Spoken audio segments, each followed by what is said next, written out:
Hey everyone, welcome to Wednesday night OWCP Chats with Chris and Gini. I'm Gini. I'm not. And this is Chris.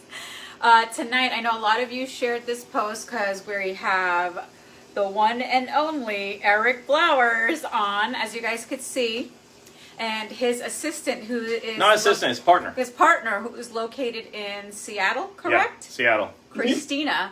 So those of you that are on the West Coast and the west side of the United States, you'll be working with Christina, and the others will be working with Eric. So the good news is there's not one Eric Blowers now. Now there's two. The better looking Eric Blowers. Yes. And as you can see, we didn't screw this up. Our brother Asif has been here today fixing it so you can actually hear. So you can hear them and see them tonight. All right. Don't forget, everybody, because this is such a, what's the word? A really good live, because Eric's on here. Every time Eric's on here, we get over like 12 to 15,000 views at once. So don't forget to like, comment, and share, and follow. And don't forget, we're giving a $100 gift card of your choice. To a restaurant. To a restaurant of your choice. And I'm going to throw Chris in as well. And I'm a good eater. So... tonight, Eric, go ahead and explain what you and Christina really focus in on with the federal folks. Well, thanks for having us on again. We appreciate it. And we do everything, obviously, OWCP related, but our where we strive to help people, and I think where we're most effective, are in the areas of schedule awards, certainly to get people the most money that they're entitled to. We see all the time that people are not given the amount that they should have been. And also with third-party liability, mostly postal workers who are in accidents. Other attorneys don't know how to do those properly. They have to be done in conjunction with the federal workers' compensation case. But we handle everything else too. OPM disability retirement has become really big lately. People don't realize how great of a benefit that is. And just getting cases accepted. We are getting real busy, but people need help. I mean, doctors... Chris and Gini, you know this. Doctors have difficulty writing the reports the way they need to be written, especially in rural areas. And a majority of this country, a substantial majority, is rural. These physicians just don't have the necessary skill levels to write the way it needs to be written for DOL. That's not to say they're not good doctors. They just don't know how to write it correctly. Yeah. And Christina is an up-and-coming, the future, truly, of OWCP legal. As long as this program's going on, and I don't see it any time in the next generation, she's going to be around, and she is good. So, Christina, what do you want to say? I want to add to that. We do see a lot of issues where OWCP isn't paying employees either. We've seen a lot of wage loss claims lately, so that's kind of one of the big issues we're focusing on right now, too, in addition to all of that other stuff. So, lots of people need help right now. Yeah, that's right. And so... for all of you that are watching, so we'd say this, we didn't. You need to be sharing. The share button's at the bottom. It's spelled S-H-A-R-E. Click it and let your friends know this is happening because they need this information. You guys watch me every week, but you have these two on tonight. That's way better than listening to me. So definitely share, get this information out.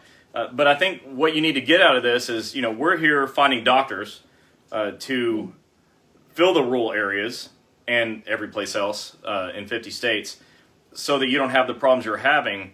But you have the benefit of Eric and Christina here that'll help you with money issues that you're all having.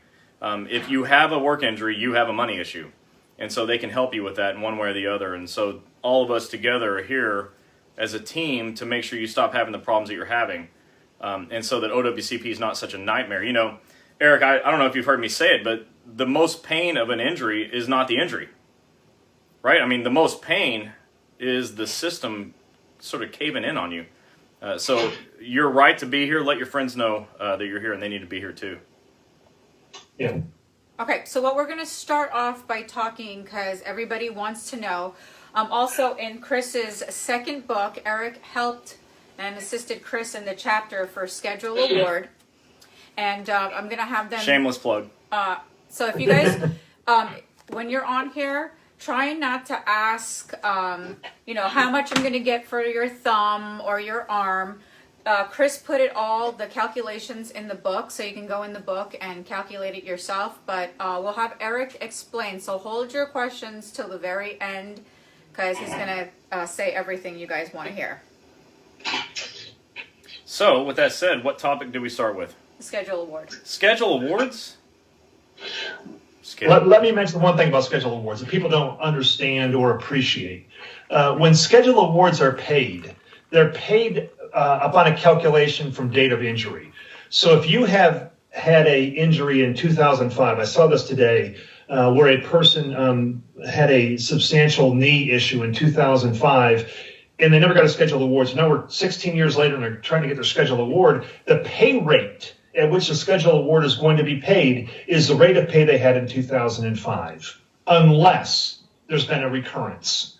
And a recurrence is a very specific legal issue that we can help get approved, and it substantially increases your schedule award payment. These things are not easy. Even if you think you've got everything lined up, if there's one little issue, like you've had a material worsening now 15 years later, say you developed osteoarthritis in the knee joint, which seems like 99% of everybody does, you're entitled to a recurrence. You're entitled to a recurrent pay rate, a higher pay rate. Chris, you're right. This OWCP process is horrible. If you are, taking home 80% of your salary right now, you get hurt, you're probably taking home 60% of your salary. Yeah. It's a financial burden on everybody. I hate that we have to charge people for our services, but if you don't do it right, you're leaving so much money on the table. The amount of money you're going to pay us is statutorily prescribed as an hourly fee. You're going to come out a lot better in the long run. And you got to understand that the process does suck, but you get into a situation where these claims examiners are just obtuse, very difficult to deal with. The issues of pay rates, and Christina, you can talk about the pay rate you just had. It was a horrible situation. Mention what happened there. With the miscalculation? Yes. Yeah, an issue I've been finding a lot lately in the case files, which is relevant to calculating the amount someone's going to get for a schedule award, is the miscalculation of a pay rate. And there's a document that's in everybody's case file that you can ask for if you want it. It's called an initial payment memo, and the claims examiners list out all of the ways that they've tried to calculate the pay rate. But the problem is they use the wrong policies to calculate. There's a really specific statute outlined under the Federal Employees Compensation Act that tells exactly how the pay rates get calculated. And I found this week that Eric was just discussing somebody whose pay rate was basically just completely calculated incorrectly, that I had to go back and ask for retroactive payment for years and years and years because they're not following the right standards. So things like whether or not you were employed for a year prior to the injury counts for your pay rate. Whether or not you, it's another main one. 4 days. Yeah, stuff like that really, really matters. So it's important to get copies of your file if you can, so you can make sure your pay rate is calculated correctly. Hey, so that's a really good point. So what tip can you give them to learn how to get a copy of their file? Because that's not automatic for them. Mm-mm. Generally, they want a written request. Depending on the claims examiner, if they're more friendly than other claims examiners, you can just call in directly and ask for a copy. We would say as a rule of thumb to always upload a formal request in writing with your claim number on it, date of injury, your name. I would like a copy of my complete OWCP case file, please. Either email protected format and then insert your email in the document, or ask for it to be mailed. They usually don't do mailings anymore. It's mostly electronic, but that would be the best way to get it, is to just upload to your file a written request for the complete file. And I'm not sure if everyone knows how to upload documents directly. I see a lot of cases where people have tried to fax things in and things go messy. Yeah. Go missing. But there's a website that you can go to. It's eComp's website where you can just directly upload files to your own OWCP file. That's a really good point. So one of the things that I've done, Eric and Christina, is I've created forms that solve some of the problems that people are having. So they're not official forms, but I see the problems and I say, okay, I think I can solve that. 4 hours. We don't know how it's working, but we'll figure it out. Give us time. But let me say one more thing about that. It's a great point to get a copy of the case file, but if you get a copy of the case file, you don't know what you're looking at. There's CA 110s in there. There's these initial payment memos. There's information from the agency that may be a controversion of the claim. You don't appreciate the significance of certain documents. And that's where, I hate to say it, where we come in and say, this is important. This changes everything. Yeah. And one document, I've seen one document hundreds of times change the entire course of a case. So it also, there's something you're not going to get in this case file. And please don't think that OWCP is giving you everything. They are not. There's a CNSI case file also. That's where your doctor puts all the medical information, medical requests. We're in the process right now of fighting with the Department of Labor because that information is subject to the Freedom of Information Privacy Act. They're giving us a hard time about providing that to us. Until we sue them in court, I don't think we're going to get the resolution we want on that issue. So you're not getting everything, but you're getting a whole lot of what you don't have already. Yeah. So that's a lot of stuff that almost none of you knew, and I know that because I didn't either. So this is going to be something we're going to need to probably draw it a little further and teach a little bit more extensively. A form is a good idea. I'll help you put together a form, Chris. You can put on your website and people can just click on it. It's a, what do we call it, Kristen? Is it the appointment rep form? That's our We form. just call it a request for a case file. Okay. Yeah, we've got a form to help you with. Okay, good. Yeah, we can upload that, and a lot of people will get it and have less trouble getting their case file. Yes, they need it. Okay, good. Let's see. Kim Davis says, hi, Eric, Jeannie, and Chris. What's up, Kim? Melissa says, hello. Hey, Melissa. Let's see. Deborah Brooks said, your injury is bad enough, and the headache and stress is even bad. Tish Buck said, hi, Christina. It's little old me from Grove. You've been so sweet helping me with my case. It's nice to put a face to your voice now. There you go. All right, does anybody have any questions on schedule award? We're going to have another night again where Eric is just talking about just that topic. So any other questions about a schedule award? Oh, Eric, if they can't find a place to go with a doctor that's doing the 6th impairment edition, how can you assist with that? How do you guys assist? That's a $1 billion question. Here's the issue. We find that a lot of physicians claim to know how to do a schedule award, a rating examination for a schedule award. God bless them for trying, but they do it wrong. Yeah. And I look in case files every single day with bad rating exams. I look at them and, somebody tells me I've had a rating exam done, it's 10%. And I look at it and I laugh. It's a joke. It's not going to pass muster. As you know, all rating examinations are reviewed by a district medical advisor, and they've gotten better because they've limited the number of district medical advisors they're using for the rating examinations. So how you find a doctor depends on where you are. I send people across country to Dr. Petrone in Chicago because he's got the fluoroscope there, and the fluoroscope is irrefutable evidence. Yeah. So it depends on where they are. I sent somebody from Homestead, Florida to Chicago a couple years ago for a rating exam, make sure it was done correctly. I don't have an answer, Jeannie, on where to send people. Okay. It depends on where they are. It depends on what the issue is. We get into some pretty complex schedule awards, and I mean complex to the point we're spending hours and hours researching how to get the best award and what ECAB decisions have said about that particular award or that particular rating. So they can get very complex. It's not a simple process. But if somebody calls me and says I've had rotator cuff tear, my immediate number is 7%. If they got rotator cuff tear with the bicep tendons, with anchoring is 12%. Osteoarthritis varies from 7% to 50% in the knee. There's just so many variables, and I hate to say it, I could do it in my sleep. I'm not a doctor. I'm not doing the rating reports. I'm reviewing them. Yeah. So Christina's getting up to speed on it. It's taken me 5 years to get to where I am right now on these. So it's complicated. One of the things we're doing as the franchise of Federal Injury Centers is we're requiring our doctors to learn the 6th edition to get trained. And we found some online courses they could do over the weekends and those things, but we need a doctor in every state that knows how to do this. And there's maybe, 5 doctors that are really good at it anywhere in the country? I would say there's probably 15 or 20, okay. But they're so few and far between. the ones that and it depends, Chris. I mean, you could have somebody that's really good with knees who can't do a shoulder, Yeah. or can't do an ankle, and we get some ratings that are. I mean, there's one I'm thinking of right now that was with an agency that I can't even talk about. That was so complex. The claimant, the patient, was a doctor, and we couldn't get a doctor to do the rating correctly. So these things get very, very, very complex. Yeah. Okay. Christina, Thomas Sullivan says she has been awesome on my case.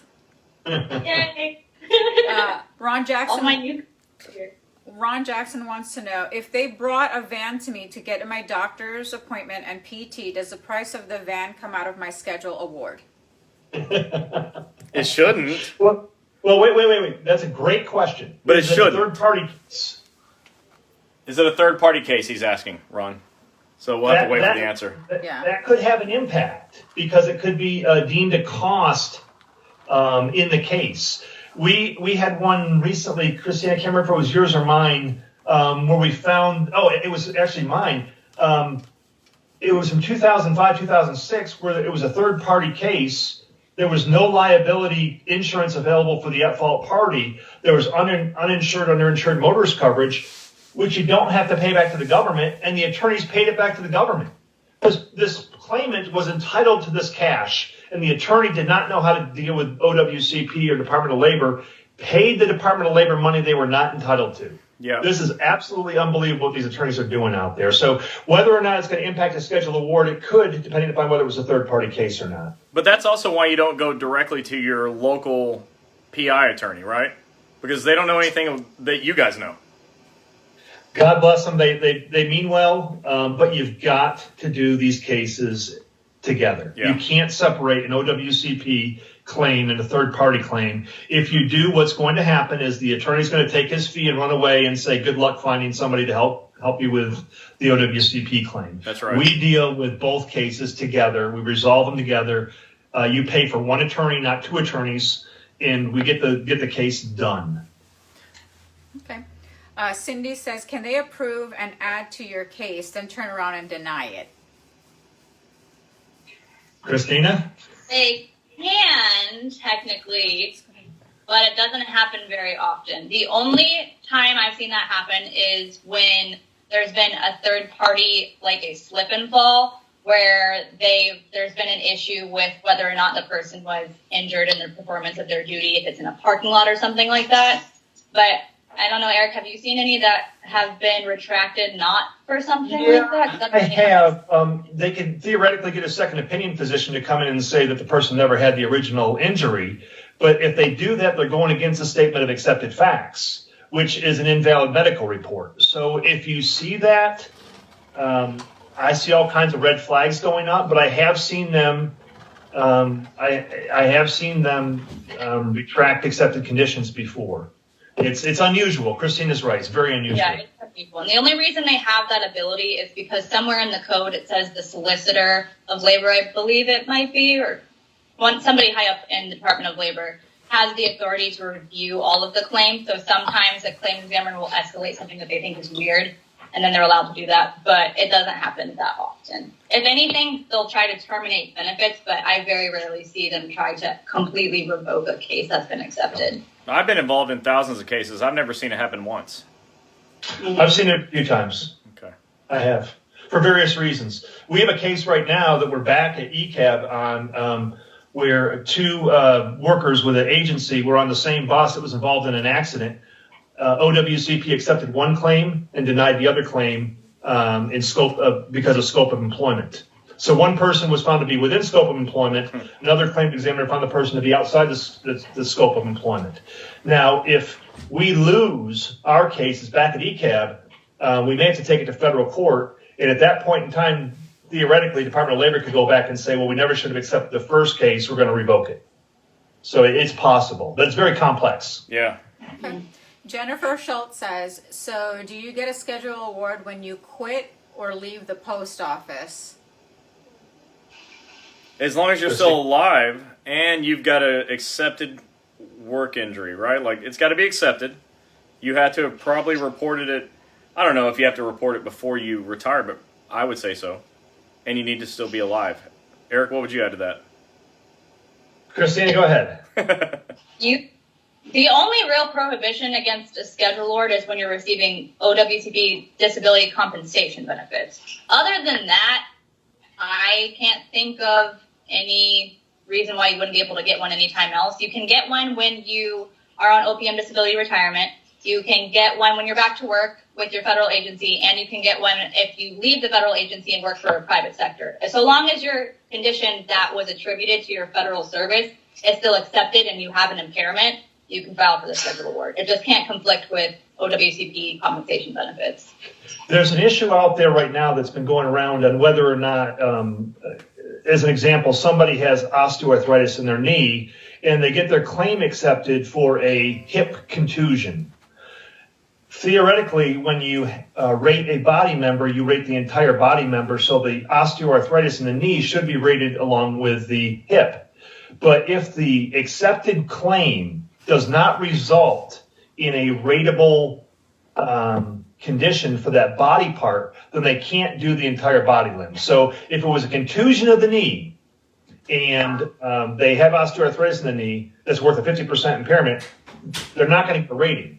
That's why it's so important, Chris and Gini. We always talk about this as under accepting claims. They will accept a claim for a sprain strain when it should be, a cervical disc, radiculopathy, whatever it is. It's so important to make sure the claim is accepted for the actual diagnosed condition, not the original acceptance. And Chris and Gini, you can talk about this, how your goal is to get the claim accepted. But it's more than that because you've got to get the claim expanded. Yeah, so that's exactly right. So, our claim to fame is that we get claims accepted at like 6.5 out of 7 people, with the other half are just in process. Denied claims are for other doctors. But just getting a sprain strain accepted is kind of a failure because that's lazy, unless it's genuinely a strain. So we teach our doctors to do expansions and to look at a accepted condition as, is that the correct condition? And make sure we always have the highest level diagnosis approved. I get people all the time, Eric, that says, I can't get surgery. They won't approve surgery. I don't understand it. I've got torn ligaments in my knee. I can't get them fixed. Why not? And I look at their acceptance letter. It says, well, you've got a knee sprain accepted. So that's not surgical. And so that holds everything up. We always look at that. But if you don't have a properly expanded diagnosis on your case, that really hurts a lot of stuff, including your schedule award. Yeah. Portal Maria says, how long do they keep information from accidents in the workplace? Who, OWCP or OSHA? There's two different standards. OWCP tends to keep them, I've seen one back in 1975, so a long time. OSHA is an awesome resource for information on workplace accidents. Yeah. And every federal employee who is injured is supposed to have that injury recorded on an OSHA Form 300. Right. And people are entitled to that. So if you start seeing a pattern or practice of injuries in a particular federal agency, one of the 430 federal agencies there are, ask for the OSHA Form 300. They've got to provide it within 24 hours and see what's going on. Yeah. Leanne Braun said, when calculating your schedule award, how do you know how many weeks to put into the formula? Well, there's a chart, right? I mean, tell me if I'm wrong, but you just really take it from the chart. Is that right? Christina? There's an enumerated schedule that you can find online. If you just type in OWCP scheduled body members, it'll probably pop up. It has to be statutorily outlined, so when you see that online, it'll tell you exactly what. Like arms 312, legs 288. They're just numbers that are in a chart. You can find them online for sure. Yeah, and it's where it starts. But I think what the real issue is how many weeks you're going to get paid for, and that is the rating examination itself. And the other thing that you got to worry about is there's 3 factors: how many weeks you're getting paid for, what the rating is, how much you're supposed to be paid. And if the pay rate is wrong, you're leaving so much money on the table. If the rating exam is done wrong, you're leaving so much money on the table. Yeah, and if you don't mind me shamelessly plug this thing again. So I just wrote the second book, and on page 138, I've got the chart with the weeks and the weeks. So it's got the weeks on the chart. But if you go to just one page over, and Eric edited this before I put it out there for you, you can plug these numbers in and see what you're going to get paid. But you really have to understand what goes in blanks A, B, C, D, and E. But prior to this, nobody even knew there were 5 blanks to fill in. So take a look at that. Stuart Ortiz says, do schedule awards still get paid if you're still working? Christina? Mm-hmm. As long as the only real prohibition, which I think I said this earlier, is if you're receiving OWCP compensation benefits, which are from your CA7s or if you're on the periodic roll. You can't take schedule award benefits if you're getting those benefits at the same time. There's a slight exception if you want to get really nuanced with it, where different body parts or different claims might be able to be paid simultaneously, but that's nitty-gritty stuff. So just for general purposes, the real prohibition is no schedule award while you're receiving compensation payments. But if you're on the clock and you're working, you can get a schedule award. Yeah. Yeah. But be careful with that, Chris. Make sure they're back to work full duty or full time. That can get nuanced because people that get hurt sometimes go back on a 4-hour workday. Right. They're receiving compensation benefits part of the time. The one thing you never, ever want to do is get paid a schedule award while you're getting compensation benefits. You're just throwing money away. And we've seen people do that, where they go off of compensation benefits, get their schedule award, which makes no sense. And usually what it is an attorney wants to get paid. Right. That's usually what we see. What else? This is not schedule award. Okay, so Cindy said, do you get your schedule award when you are finally done being treated? My case is ongoing and now I need another surgery. Go ahead. That one's case by case. If we had to give a general answer, the best time for most clients to get a schedule award is when they've returned to work. And before you even apply for a schedule award, your doctor has to determine that your injury has reached maximum medical improvement. So whether that's before or after surgery really depends on your body part, your injury, and what your doctor says.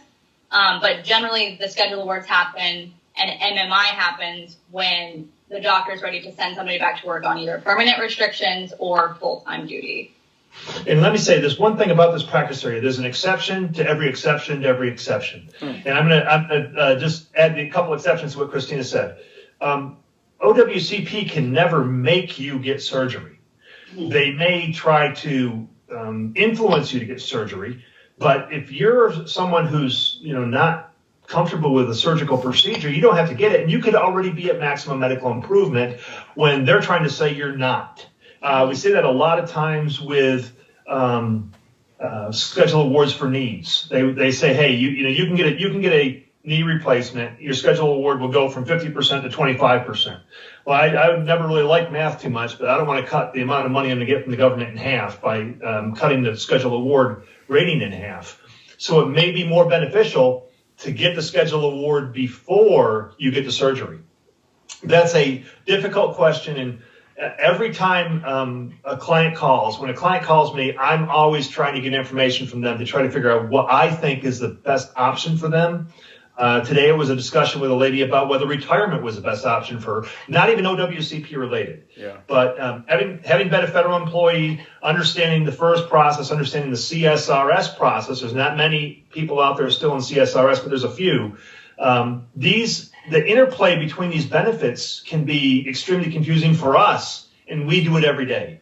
But we know what's available. We discuss with people what's available. And if somebody asks me what my opinion is, I put myself in their shoes and I tell them what I would do if I were them.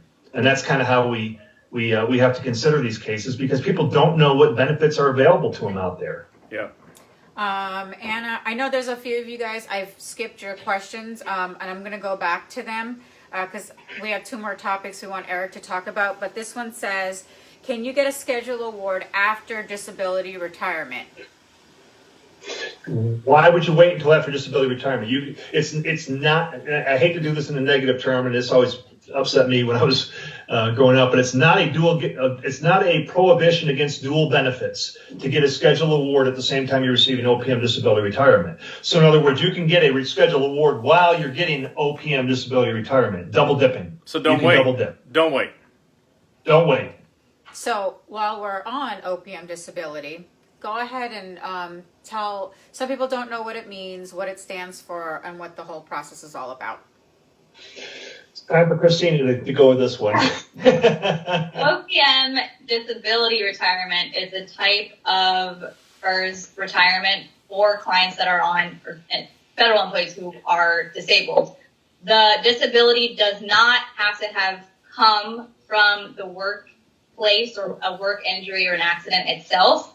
You just have to be medically disabled from your federal employment position. And there's several prerequisites that someone has to meet in order to apply. You have to be a regular employee that is entitled to receive retirement from the federal government. You have to have at least 18 months of federal service, a couple other things like that. But it's a program that we like to discuss with our clients as an alternative or a backup benefit to OWCP.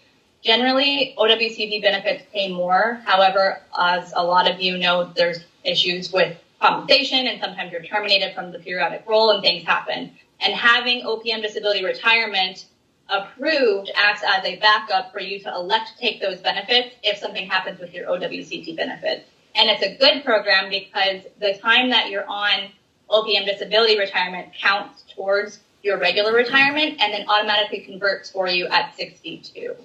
So those are the main benefits. There's a couple other ones that are really specific, Eric, if you want to dive deeper. Big benefit, huge benefit is you keep your insurance. Insurance stays with you while you're on disability retirement. You can get another job, still collect OPM disability retirement, so long as you're not earning more than 80% of what you were earning when you went on OPM disability retirement.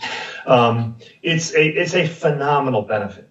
People don't realize how good it is out there. And when somebody calls me, I'm going through the questions. I had a young lady the other day who was 37 years old, who really OPM disability retirement is the only benefit that's available to her. She's got 6 years of government service. She's going to have another 25 years of government service if she makes it to 62 for a total of 31 years of government service. And she can go out and get another job. She just can't do her job as a rural carrier because they require you to lift 70 pounds. And both her shoulders have been torn up. So it's a great benefit. Christina's right. OWCP is always sending you to second opinion hacks who, I'll say to their face, they're hacks, who are trying to get you off of benefits. I saw one the other day. It was funny, Chris. The lady said that the gentleman, the doctor showed up into an office that he rented for the day with a desk in it. He was 80 years old and had not seen a patient in 3 years. So does not meet the contractual threshold for a second opinion with OWCP. But unless somebody calls them out on it, they're going to continue with that kind of thing. I had a client go to a C cup in pajamas. Like oh my gosh. Okay, so what I think Christina just said to all of you is when you go to the second opinion doctor, wear your pajamas. SpongeBob.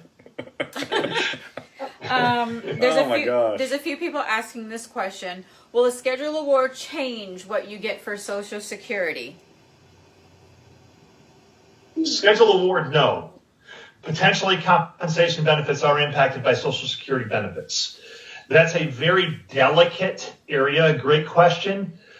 Individual cases vary, so we'd have to do an individual analysis.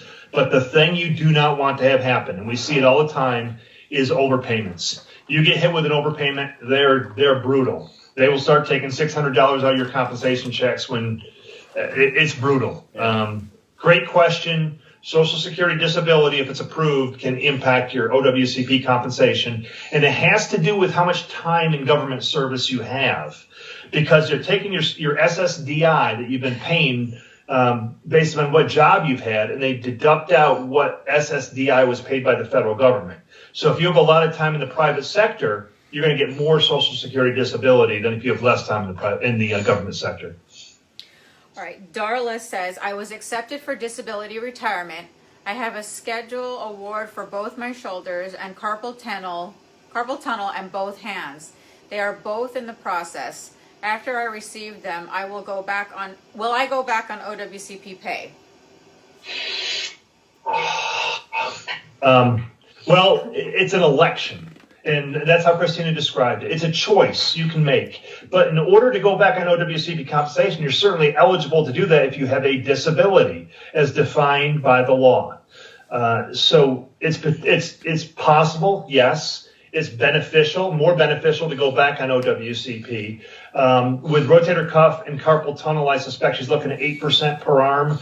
So 8% per arm is 24. It's about a year's worth of schedule awards. So she'll be on a schedule award for about a year, then eligible to go back on OWCP. The regulations say they're supposed to put her back on. They never do. They want to see more medical evidence. Okay. Jennifer Schultz says, so if you're an RCA that became partially disabled and unable to go as a regular, will you ever get OPM?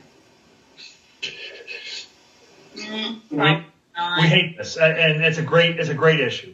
Why RCAs get hurt all the time, I want to know the answer to. So somebody please tell me. RCAs call every day. They seem to be the ones that get hurt the most. I don't know if it's because they're new, they're temporary, or they give them more work. I don't know. RCAs are not entitled to OPM disability retirement. Christina said it. You have to have 18 months of creditable government service, meaning you have to be a regular for 18 months before you're even eligible for OPM. The post office screws RCAs so bad, it's sad. Christina, what do you got to say about that? Yeah, RCAs who have really severe disabilities because of really traumatic work injuries, a lot of them that are my clients is I tell them to try to find a private sector job and then get a schedule award because they're constantly fighting the agency. They're not getting contributory benefits. They're not getting retirement benefits. Health insurance is always askew. So it's a case-by-case basis. But just as an option to think about, I do tell a lot of them to consider trying for a work-from-home job or invoking vocational rehab through OWCP so they can get paid something doing some type of work because otherwise there's just not as many benefits available as there are for other employees. All right, Sherry. Hold on. So just my input, all of that just sucks. That sucks so bad. You know, we work with so many rural carriers and the RCAs, it just hit me how badly they're screwed over. Yep. It's like they have no rights. Every day. Yeah, don't get hurt. Yeah. Sherry said, I need to talk to someone about that disability retirement. I have 20 years service, 4 shoulder surgeries, and was denied just today by OWCP. I don't think I'll ever be able to carry my mail route again. Who can I call tomorrow with my questions? I'm so frustrated and so depressed from all of it. Where does she live? Where do you live, Sherry? And we'll post Eric and Christina's number. Call Christina, east of the Mississippi, call us. Yeah, we'll post their phone numbers so that you can make a phone call if you need to. Jessica. Yeah. Go ahead, Eric. Let me add to that. The reason I say west of the Mississippi and east of the Mississippi, because we tend to know where the doctors are that can help us with that. Yeah. Her claim was denied. My first question is, why is that claim denied? I want to see the OWCP case file. OPM disability retirement is certainly something she could go for, but the requirement, the one thing Christina didn't say, and it's key with OPM disability retirement, is you have to have medical restrictions that say you cannot return to your date of injury job 12 months from now. So if they're saying that you can only lift 50 pounds for the rest of your life, and you're a rural carrier, you can't lift 70 pounds, you are going to be eligible for OPM. Let me say something else. OPM is going to deny you the first time. They deny a lot of people, but it's very simple to get that corrected. When we do an OPM disability retirement application, we handle the appeal, and we do the Social Security disability at the same time. All right. Jessica Galloway said, I was denied SSDI. Would I be able to qualify for OPM disability, or would that hurt my chances? They're only related in the sense that filing for Social Security disability is a prereq to being able to file for OPM disability retirement. So whether or not you get approved or denied for Social Security doesn't really impact the OPM application. It's just you have to at least file. SSDI is another one where if you apply like 3 times, on the 3rd time they'll grant you. Harder usually to get SSD, I feel like, than it is OPM, but they're one of those policy perpetual deniers of the first 2 applications and then approving on the 3rd. It's just this odd pattern we see. Thomas Lyman says, how do I choose an attorney to help me in the New York City area? I'm tired of DOL games. He is a regular letter carrier. I can answer that. Oh my God. Call Eric Blowers. Or Well, Christina. you know what? It's a good question because New York is sort of an anomaly. It's difficult to find OWCP attorneys in New York. There is an attorney up there by the name of Gay Snyder who handles a lot of things in New York. I'd recommend Gay, honestly, because you've got to know the doctors in that area, and New York is just an anomaly. It really is. I don't know doctors very well in New York, but Gay seems to know them up there. That's about the one area of the country I don't have a lot of doctors. Christine, do you? I have a lot of clients in New York, but they don't have doctor issues. No, upstate. Oh, upstate, yeah. Yeah, we got a lot. Upstate New York, God, Chris, please find a place in upstate New York open. You know the problems up there. Just hang on. We're going to have somebody in every borough and upstate. Good. We need it. If you guys can let them know that they don't have to live in the state that you're in or Christina is in, correct? That's correct. We're nationwide. That's what I'm saying. OWCP is federal, so we can represent anyone from any state. Yeah, so you call these 2. You don't worry about a New York lawyer. It doesn't matter. You just call one of these 2. We'll help you. Yeah.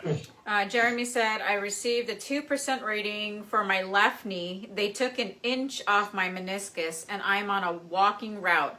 Does that sound correct? And if not, do you recommend me to see someone for a second opinion? Meniscal tears I generally see about 3% for a meniscal tear. Posterior horn, anterior horn really doesn't matter. But let me say something. And I'm old school. I don't like to embarrass people. Whenever I have a conversation with a potential client, and it's not comfortable for me with women to ask them how much they weigh, because weight is a aggravating factor for aggravation of osteoarthritis in the knee. And if you call me and tell me you've got a meniscal tear right now and you're 35 years old, you're going to need a knee replacement. I'm sorry. It's just a matter of time if you're still going to be on that postal route. So the weight factor, I see a lot of carriers who are a little bit overweight, and it aggravates and extrapolates the problem tenfold. So it's 3%, 2-3% for a meniscal tear is not bad, but just hang in there because you're going to get osteoarthritis as time goes on. Let's see. Stuart Ortiz says, who keeps your compensation if, God forbid, something life-threatening would happen? Ask the question again. So if something, let's say they die and they have compensation coming, who gets the money? Oh, jeez. Okay, you got to preface the question a little bit more. Did they die as a result of the work activity or the work injury, or is this just they're on OWCP compensation and they die from a heart attack? Yeah. So first of all, we want to emphasize as strongly as possible: don't die. Oh my God. But yeah. So re-ask the question a little differently, so we can help better. It's a good question, because if you die as a result of a work injury, well, that's different. It is different because then there's compensation benefits available to the survivors. Right. If you're on OWCP and you get a car accident tomorrow and you die, there are no compensation benefits for your survivors. The money just cuts off. If you're on OPM disability retirement and you die in a car accident tomorrow and you elected on your 3107 form to have survivor benefits, your survivor gets benefits. That's another great thing about OPM disability retirement that you don't get with OWCP. Huge survivor benefits. I didn't even know that. That's massive. Yeah. All right, so this is like the big one. Everybody asks between scheduled award and personal injury. This is your thing. Tell them, explain before they start shooting you with questions here, what all do you do and what they should avoid when choosing a personal injury, not choosing a regular personal injury guy in their home state. And before you answer, we have 14 minutes left. Okay. All right, Go ahead, so Christina. let's have the rest of these questions be on federal personal injury. Yeah. You want me to answer there? Go ahead, Christina. The biggest issue is personal liability of medical bills and Department of Labor disbursements, because the major factor that encompasses third-party OWCP claims is that OWCP starts tracking with the solicitor's office their disbursements that they make on behalf of the federal injured worker. So they calculate and tabulate all medical bills that are paid out by the Department of Labor, and they calculate and tabulate all of your compensation payments. So a regular personal injury attorney generally doesn't know that those disbursements are refundable by federal statute.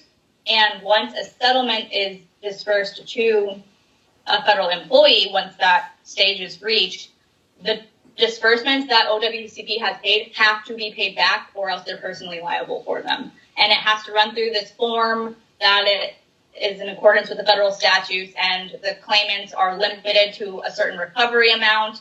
Department of Labor is limited to a certain recovery amount depending on how much an attorney takes or doesn't take. It's just this big process that if you don't do the repayment back to the Department of Labor in accordance with their accounting, then someone's got to pay back that money, and it's usually the claimant. And we don't want any of them paying any money to anybody, including paying money back. Well, the other big thing is with the distinction between a personal injury attorney and what we do, and we are personal injury attorneys with the OWCP claim. If you don't get the claim accepted by OWCP, if you don't know how to do that, you lose out on a lifetime of benefits. A personal injury attorney comes into a case and looks at what the policy limits are for the at-fault party. They want to settle so they can get their 33% and go on their way. They don't care if the OWCP claim is accepted because they don't know how to do it. Right. And what we see is these claims, when they're accepted by OWCP, if you have a problem 5 years from now, you come back in and you get treatment. OWCP pays for it. The personal injury attorney is long since gone. He's spent his money on his new Mercedes, and he doesn't care what you're going to do with your additional injuries because that case is settled. You can't just settle the third-party case.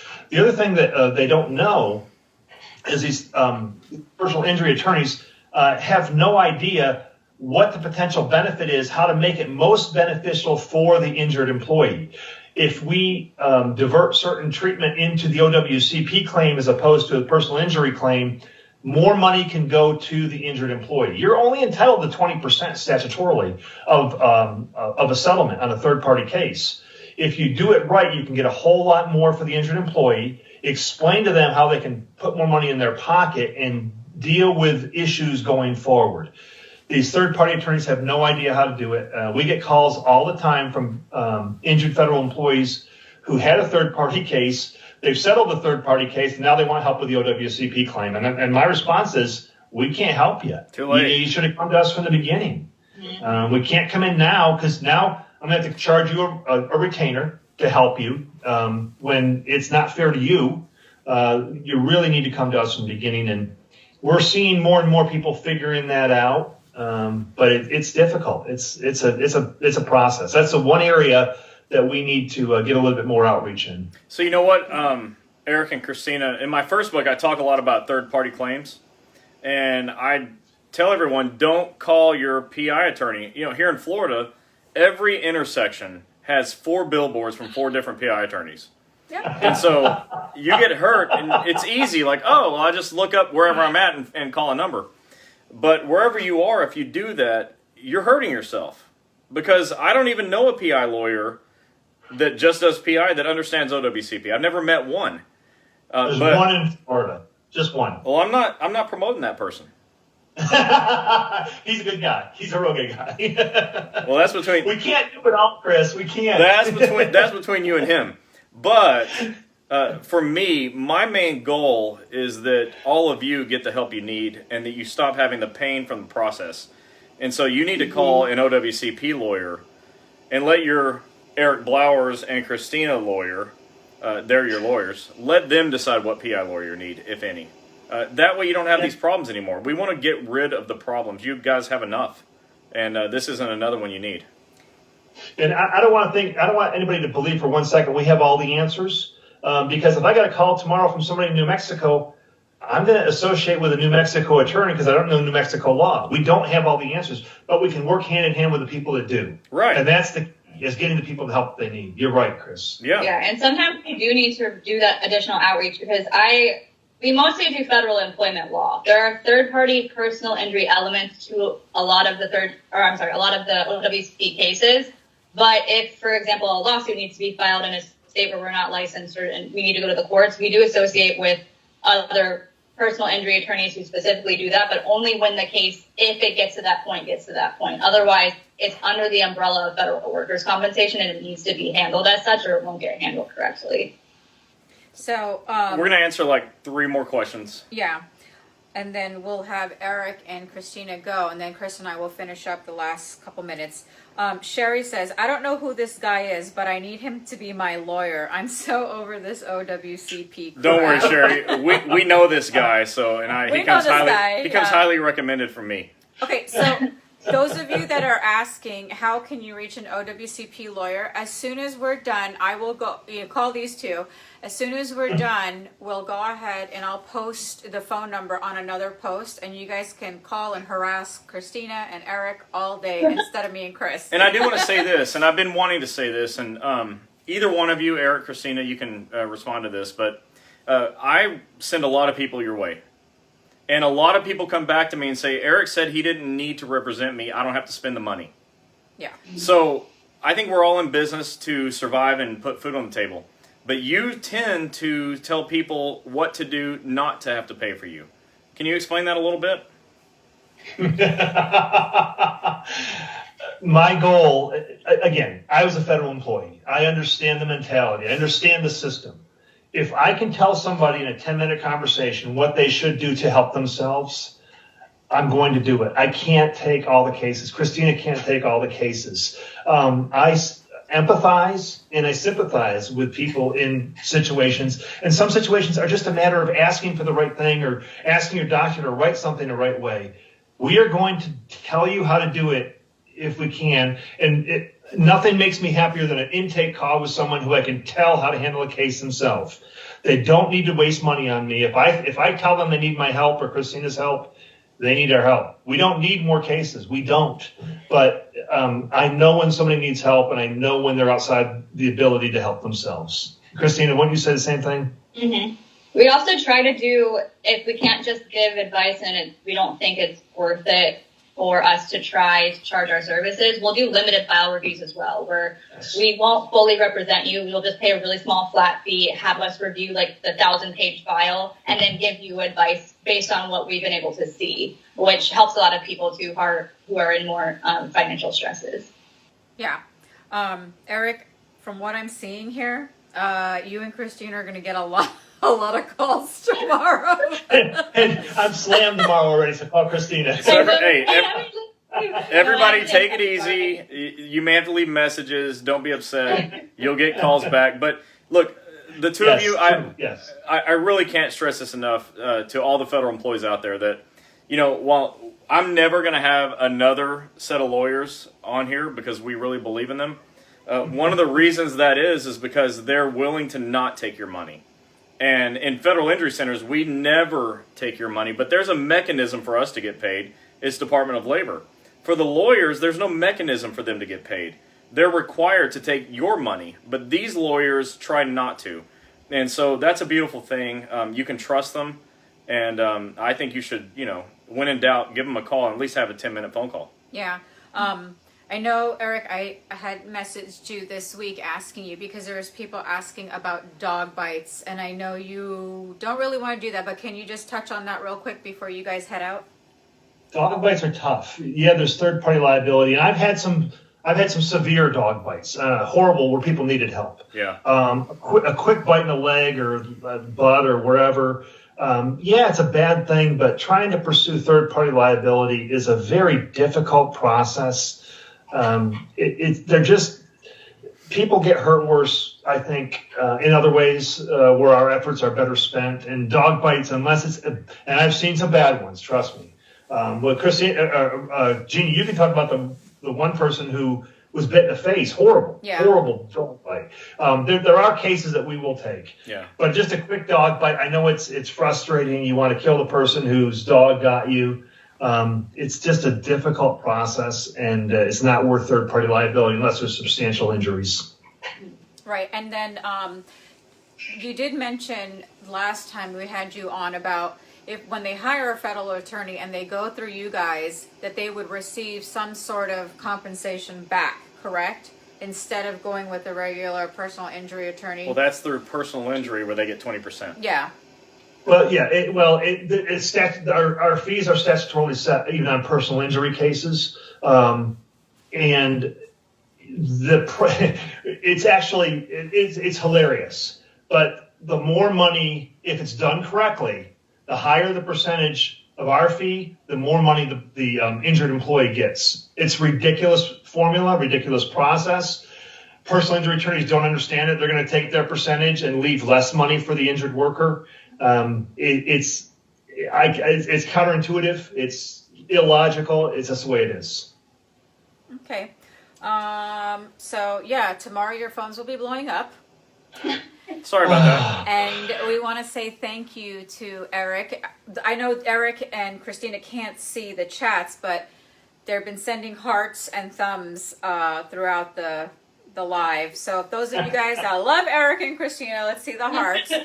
And again, we wanted to thank Eric and Christina, and those of you that are going to hop on, you can watch the replay. After we're done, I'm going to go ahead and email Christina and Eric this video so he could take a look at it and understand what questions are still outstanding for when he comes on next time. Because the next time he comes on, they will just be discussing one certain subject because there's so many questions to be answered. So. And Eric and Christina, do you mind hanging on for just a minute? We're going to end this. I want to talk to you before you hang up. Okay. I'm going to tell these folks a couple of extra things, so just hang on for a second. So okay. I want to first tell you we made some progress in new office locations, and I told everybody this morning that I had big news, and so I want to be able to tell you the big news. And Eric, some of this is new to you as well. And Christine, it's certainly new to you if it's new to him. So we have, and I'm looking at a map over here that you can't see. We'll show it to you. We'll take a picture. But we have commitments for offices in Maryland, for Oregon and the Portland area, around the Seattle, Washington area, around Baton Rouge, Louisiana, Chicago, Illinois. I don't know how you pick Illinois. I say Illinois. Maryland. I said Maryland. Okay. So. But in between all these office locations, we now have 22 federal injury centers offices in a dozen states. And that's just getting started. We're having conversations with someone that's got offices in Vegas and in Grand Rapids, Michigan, and somebody in North Dakota. So these states in the middle that everyone else likes to fly over, I'm going to go camping and put DOL doctors there. So... we've had a lot of new offices that are coming up. It's going to take us about 45 to 60 days to train them so that they can get the job done because we don't do denied claims. So it's going to take some time to make sure they can write these narratives at an expert level and get schedule award or impairment rating training. So that's the first thing, which is huge. Okay, one of the ways we solve your problems is by putting a doctor within range of you, so you stop having those problems.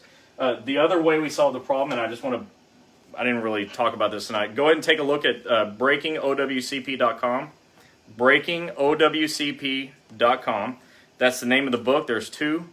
And one way you can help yourself is by having the information, by knowing what to do, what your rights and responsibilities are as an injured federal employee. And so that's what these books are about. A couple of the chapters Eric was good enough to edit so that it didn't go out with mistakes. So thanks so much, Eric. It would have had some mistakes, so it didn't because he looked at it. So definitely take a look at that. Go to breakingowcp.com. We're going to post Eric and Christina's numbers so you can reach them, and we're going to give you a map so you can see where you're going to be able to go in the next 45 to 60 days and stop having OWCP hassles. That's what we're about. We're about stopping the problems that you're having and so you don't have so much pain. I know you guys are saying that you have left messages for Eric or Christina. Keep leaving them. Just understand, there's just the two of them and 2.8 million. 2.9. 2.9 million of you Yeah. guys. So please be patient. Take it easy. On the two of them. They really work hard, and we really highly recommend them. So. And all your fellow federal employees do as well, and that matters probably more than my recommendation. All right, so That's it. Don't forget to share to be this month's share winner. $100 gift card to your favorite restaurant and Q&A with Chris. I'll fly him to whoever the winner is. you're going to be so underwhelmed. So we will see you guys again next week. And thank you to Eric and Christina for being Yes. on. It was a gift to all of us. Thank you. And All right. We'll see you guys next week. Good Bye. night. Bye.